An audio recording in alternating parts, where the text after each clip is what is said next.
You think you know what makes people successful.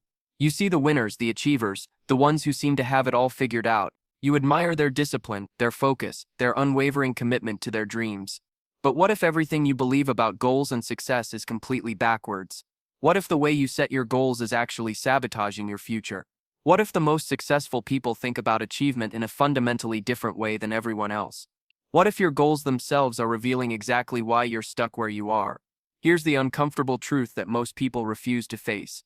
Your goals aren't just wishes written on paper, they're psychological fingerprints that reveal everything about your mindset, your fears, and yes, your actual chances of success. Think your goals don't matter. Think again. Scientists have been studying goal setting for decades, and what they've discovered will change everything you thought you knew about achievement. The first thing researchers noticed was shocking. People who write down their goals are significantly more likely to achieve them than those who don't. But here's where it gets interesting. It's not the writing that matters, it's what the act of writing reveals about how your brain processes the future. When you put pen to paper, you're essentially creating a neural pathway that didn't exist before. Your brain starts treating that goal as if it's already partially real. But most people get this process completely wrong. You see someone who wants to lose 50 pounds, and they set a goal to lose 50 pounds. Seems logical, right? Wrong. That person just revealed they think like a failure. Successful people don't set outcome goals. They set process goals. Instead of saying I want to lose 50 pounds, they say I will walk for 30 minutes every morning at 7 a.m. The difference isn't semantic, it's psychological. One goal depends on variables you can't control. The other depends only on variables you can.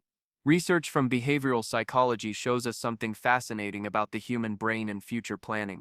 When you set an outcome-based goal, your brain treats it like a fantasy. It activates the same neural regions associated with daydreaming and wishful thinking. But when you set a process-based goal, your brain treats it like a contract. It activates regions associated with planning, commitment, and actual behavioral change. Your goals are literally programming your brain for either success or failure. But here's where most people make their second critical mistake. They think bigger goals create bigger results. They set these massive life-changing objectives and wonder why they never follow through. What they don't understand is that their brain is designed to protect them from change, not embrace it. When you set a goal that requires massive transformation, your brain perceives it as a threat to your survival. It activates what researchers call the amygdala hijack. Your fight or flight response kicks in, and suddenly that goal that seemed so motivating becomes a source of anxiety and procrastination. Studies consistently show that people who set smaller, more manageable goals achieve significantly more than those who set large, ambitious ones. But here's the twist that changes everything. The most successful people don't set small goals because they lack ambition. They set small goals because they understand how their brain works. They know that success isn't about making one giant leap. It's about making thousands of tiny steps in the right direction. Every small goal you achieve creates a neurochemical reward that makes the next goal easier to accomplish. Think about the last time you achieved something significant. Did you wake up one morning and suddenly become successful? Or did you slowly build habits and systems that eventually led to that achievement? If you're honest, you'll realize that every major accomplishment in your life was actually the result of countless small actions taken consistently over time. This is what researchers call the compound effect, and it's the secret weapon of every truly successful person. Your goals also reveal something else about your psychology that most people never consider. They show whether you have what psychologists call an internal or external locus of control. People with an internal locus of control believe they can influence their outcomes through their actions. People with an external locus of control believe their outcomes are determined by luck, other people, or circumstances beyond their control. Guess which group is more likely to achieve their goals? When you set a goal like I want to be discovered by a talent agent, you're revealing an external locus of control. You're placing your success in someone else's hands. But when you set a goal like I will create and share one piece of content every day for the next year, you're revealing an internal locus of control. You're taking responsibility for your own success. The difference between these two approaches isn't just psychological, it's predictive of your actual future achievements. Research from cognitive psychology reveals another fascinating pattern about goals and success. People who achieve their long-term objectives share one specific trait. They think in systems, not in events. Most people set event-based goals. I want to run a marathon. I want to write a book. I want to start a business. But successful people set system-based goals. I want to become the type of person who runs regularly. I want to become the type of person who writes every day. I want to become the type of person who solves problems for others. The difference might seem subtle, but it's revolutionary. Event-based goals have an endpoint. Once you run the marathon, the goal is complete, and most people stop running. But system-based goals have no endpoint. They become part of your identity. When running becomes part of who you are rather than something you do, you'll keep running long after any specific race is over. Your identity drives your behavior, and your behavior determines your results. This brings us to perhaps the most important revelation about goals and achievement. The most successful people don't just set different types of goals. They have a completely different relationship with failure.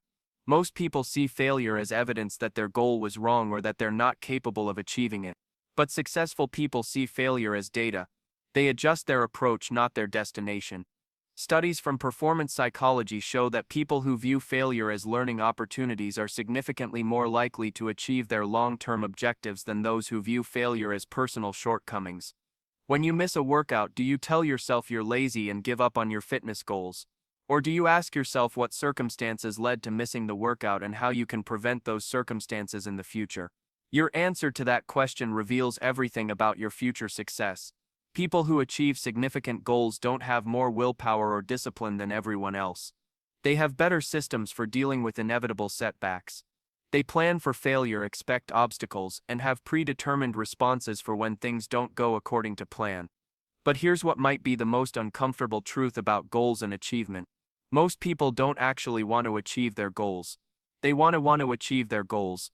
There's a massive difference between these two desires, and your brain knows which one is real. When you say you want to lose weight but you haven't changed your eating habits in 6 months, you don't actually want to lose weight. You want to lose weight. Your goal is really a wish in disguise. Real goals require sacrifice. They require giving up things you currently enjoy in order to get things you say you want more. Most people aren't willing to make that trade, and their lack of progress reflects their lack of genuine commitment. This isn't a character flaw, it's a priority revelation. Your actions always reveal your true priorities regardless of what you say your goals are. Neuroscience research shows us that genuine goals activate different brain regions than wishful goals.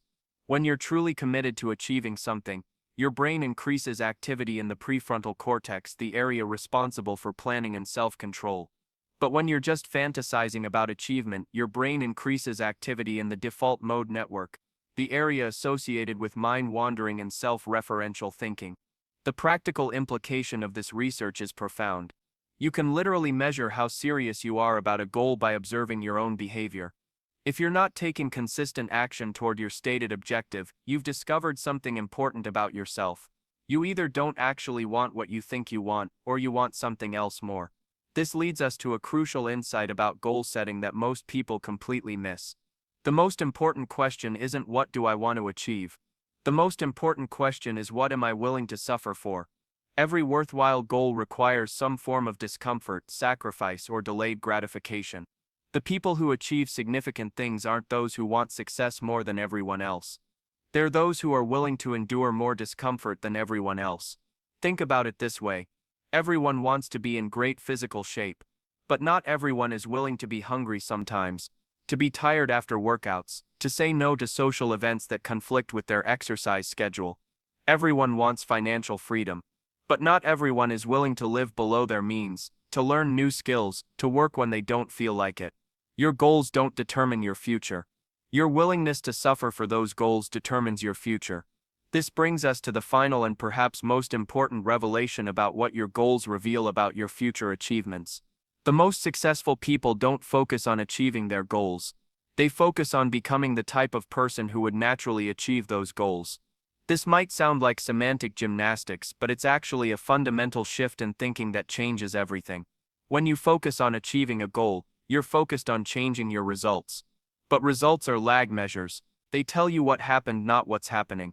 When you focus on becoming the type of person who would achieve that goal, you're focused on changing your process. Process is a lead measure. It tells you what's happening right now and predicts what will happen in the future.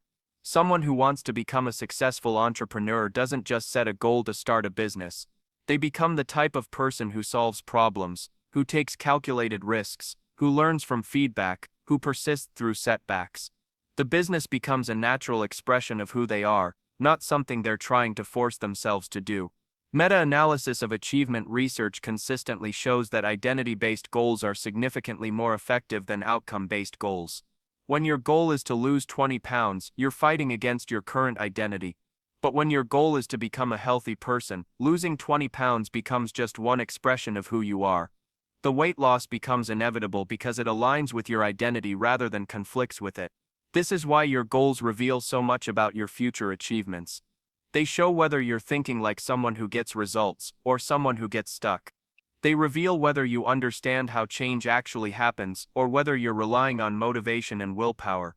They demonstrate whether you're willing to do what success requires, or whether you're hoping success will somehow require less than it actually does. The uncomfortable truth is that most people set goals that reveal they don't understand how achievement works. They set outcome goals instead of process goals. They set big goals instead of manageable goals. They set external goals instead of internal goals. They set Evernote goals instead of system goals. And then they wonder why they're not making progress. But here's the encouraging news. Once you understand what your goals reveal about your psychology, you can change your approach. You can start setting goals that actually increase your chances of success instead of sabotaging them. You can align your goal setting with how your brain actually works instead of fighting against it. Remember that time you achieved something you thought was impossible. Look back at how it actually happened. You probably didn't achieve it through one massive effort. You probably built systems and habits that made the achievement inevitable. You became the type of person who could accomplish that thing, and then accomplishing it became natural. That's the secret successful people understand. Achievement isn't about forcing yourself to do things that go against your nature. It's about changing your nature so that successful behaviors become automatic. Your goals should be designed to facilitate this transformation, not fight against it. So here's what you need to ask yourself. Are your current goals revealing that you think like someone who gets results, or are they revealing that you think like someone who stays stuck? Are you setting goals that work with your brain or against it? Are you becoming the type of person who would naturally achieve what you want, or are you trying to force outcomes without changing who you are? The answers to these questions will tell you everything you need to know about your future achievements. Your goals are a mirror. What do you see when you look into it? And more importantly, what are you going to do about what you see? Remember to hit that like button if this perspective on goals challenged your thinking. Subscribe if you want more insights that might make you uncomfortable, but will definitely make you more successful, and share this with someone who needs to hear it. What's one goal you've been setting the wrong way, and how will you change your approach after watching this? Let me know in the comments, because your breakthrough might be exactly what someone else needs to hear.